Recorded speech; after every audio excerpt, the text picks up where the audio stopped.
Narito tayo ngayon upang matunghayan ang nakakakilig, napaka-sweet, talaga ng mga nagtitrending at pinakainaabangan ng lahat na love story ni Kalingap Tata at Ate Marjo. Sa pagpapatuloy ng ating istorya ay nag-usap pa rin si Kalingap Tata at Ate Marjo. Na-discover nga ni Kalingap Tata na mahilig din daw pala sa mga workout o exercise si Ate Marjo.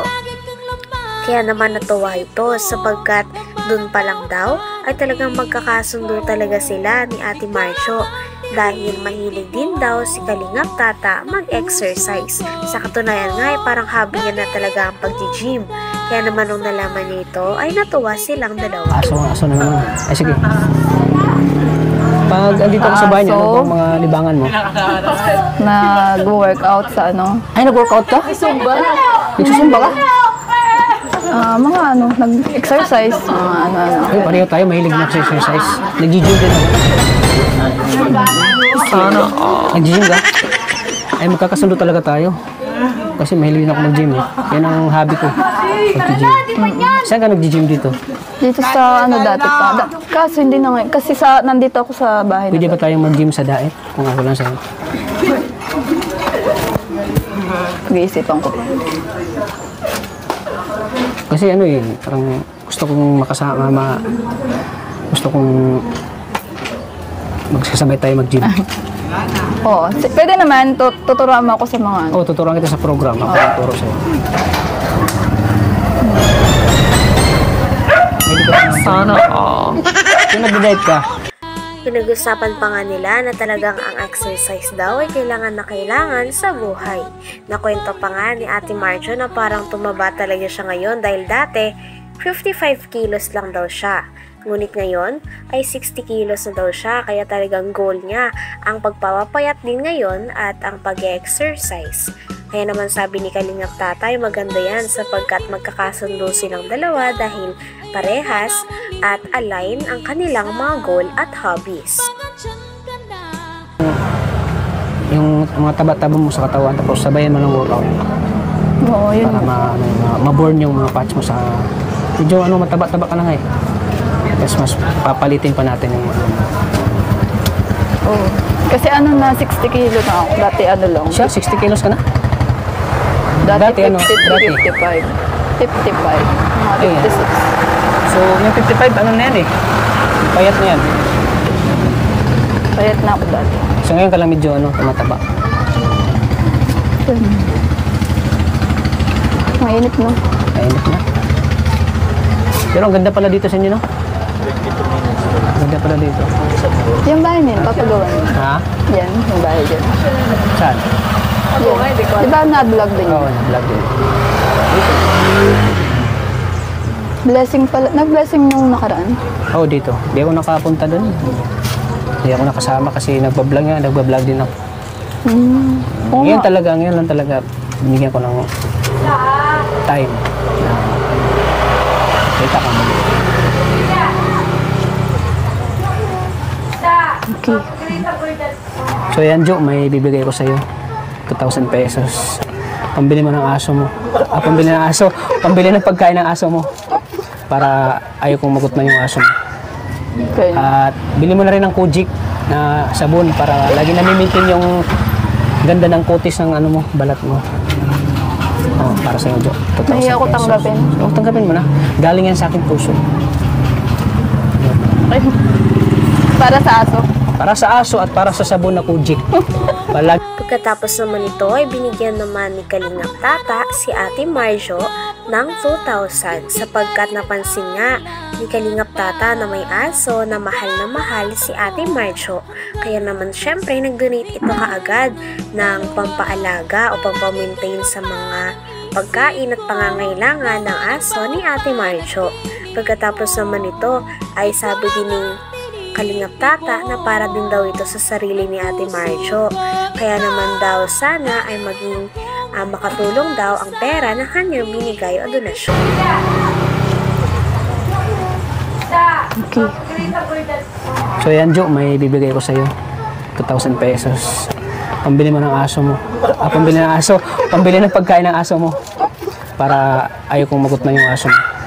Okay. At bili mo na rin ng Kojic na sabon para lagi nami-maintain yung ganda ng kutis ng ano mo, balat mo. Oh, para sa iyo, Jo. 2,000 Nahiya ako pesos. tanggapin. Oh, tanggapin mo na. Galing yan sa akin puso. Okay. Para sa aso. Para sa aso at para sa sabon na Kojic. Para laging manatiling makinis ang iyong balat. Ano na ang iyong mukha para laging Thank you. manatiling makinis. Eh. Sino bang aayaw dyan? Para Pera laging yan. pagpunta ko ay laging maputi yung laging flawless yung mukha mo. Sana dapat ikaw mag-Kojic din. Oo naman. At pasensya ka na talaga na ano kasi ako gali akong katan. Ba't di ka nagpapaano? Naikwento naman ni Kalingap Tata na bilang isang charity vlogger ay talagang inuuna niya at pinaprioritize niya ang kanyang mga beneficiaries kaysa sa kanyang sarili. Kaya naman daw minsan ay wala na nga daw siyang time sa sarili at mga treats sapagkat ang inuuna niya ay syempre makatulong, makapagbigay saya at makapagbago ng buhay ng mga tao na nangangailangan. Bagay na mas kinahangaan nga ni Ate Marcio kay Kalingap Tata bilang isang vlogger. Maintain yung ganda ng kutis ng ano mo, balat mo. Oh, para sa iyo, Jo. 2,000 Nahiya ako pesos. tanggapin. Oh, tanggapin mo na. Galing yan sa akin puso. Okay. Para sa aso. Para sa aso at para sa sabon na Kojic. Para laging manatiling makinis ang iyong balat. Ano na ang iyong mukha para laging Thank you. manatiling makinis. Eh. Sino bang Para aayaw laging, dyan? para Pera laging yan. pagpunta ko ay laging maputi yung laging flawless yung mukha mo. Sana dapat ikaw mag-Kojic din. Oo naman. At pasensya ka na talaga na ano kasi ako gali akong katan. Ba't di ka nagpapaano? Sa bagay kasi, tinutulong mo yun, no? Oo. Oo, dapat. Mas ano kasi mas pinapriority ko muna yung pagtulong kaysa dun sa pagpapagwapo. Kasi kung magpapagwapo ko, kaya ko naman pero mas ano ko muna yung pagtulong talaga. Pero hayaan mo, baka ma-surprise ka. Baka di ka na maniwala na si Kalingap Tata pa ba ito? Dati ang itim-itim ng mukha mo. Ngayon, Magic, dapat. puti. Magic ba, no? May magic bang sabon? Magic sabon. Magic pa lang ang kailangan, di Kojic. Natawa naman ang dalawa sapagkat si Ate Marcio ay sabi na ang 2K daw ba yun ay para sa aso lang niya. Paano daw siya? Alam naman ni Kalingap Tata na nagbibiro lang si Ate Marcio at gusto lang siya patawanin nito. Kaya sinasakyan lang din niya ang mga biro at pagpapatawan ni Ate Marcio. Grabe at talagang nakakakilig ang first vlog ng dalawa at napakarami ding mga fans ang sobrang kinilig at mas tumakilik sa Marta. Kaya naman sana masundan pa nga ang kanilang mga vlog na ganito nang sa ganon ay mas kiligin talaga ang mga viewers dahil patok na patok ang Marta. Ano kasi ako gali akong katan. Ba't di ka nagpapaano? Sa bagay kasi, tinutulong mo yun, no? Oo. dapat. Mas ano kasi mas pinapriority ko muna yung pagtulong kaysa dun sa pagpapagwapo. Kasi kung magpapagwapo ko, kaya ko naman pero mas ano ko muna yung pagtulong talaga. Pero hayaan mo, baka ma-surprise ka. Baka di ka na maniwala na si Kalingap Tata pa ba ito? Dati ang itim-itim ng mukha mo. Ngayon, Magic, dapat. puti. Magic ba, no? May magic bang sabon? Magic sabon. Magic pa lang ang kailangan, di Kojic. Magic, no? Thank Ayan, you. sana ay makatulong yan sa aso mo. Sa aso ko. Siyempre, pag nagtitinda ka Wait dito, lang. Yung nagutom aso ka. ko meron. Hmm? Yung aso ko meron. Ano meron? Meron daw.